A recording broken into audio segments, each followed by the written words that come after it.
I said to myself that I wasn't going to do a 1 minute and 30-second video because I wanted you guys to get into the details of how I created this amazing look that got everyone talking. I used a primer from Blossom Makeup. It's called Get a Grip. It is a good primer. It held this makeup down, make the skin look so plump and ready for all that glam. Of course, my beauty blender was from Mirac Cosmetics, and I went straight into my foundation from Sylvie Mac. I want you guys to notice how this foundation melts into the skin, literally. So when I started applying it, I wasn't sure of my skin match. I just decided to keep it moving, keep it going. The one thing a Sylvie Mac foundation is going to do is give you a full coverage and also that glowy finish. When I saw the result like this, I knew that this glam was going to hit. I hopped straight into my Cindy's Beauty line blush palette. So this is a blush and also a lip palette. I love how this applies on my skin, does not leave patches, does not lift off from the skin, gives me a good pigmentation and just gives me that warmth on the side of the cheeks that I always want from my blush. I'm not going to lie, again, when I got this result, I knew that this glam was going to be a hit. Now, to highlight the skin, of course, I had to use my Sylvie Mac concealer. So I highlighted the skin in 2 stages. This is Coated Almond, and you can see that it gave my under eye this very subtle brightness. This concealer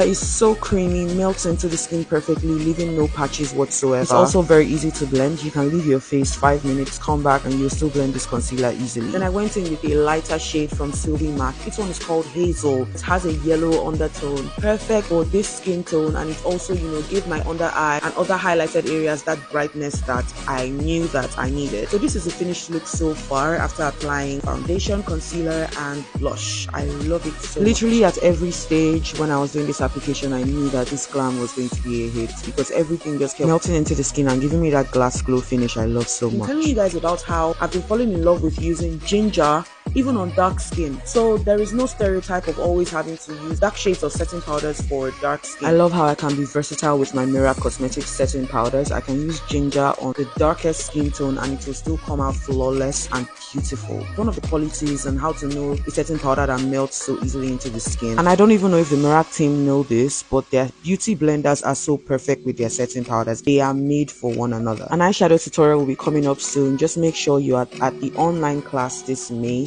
because you get to learn so much more. Bye guys.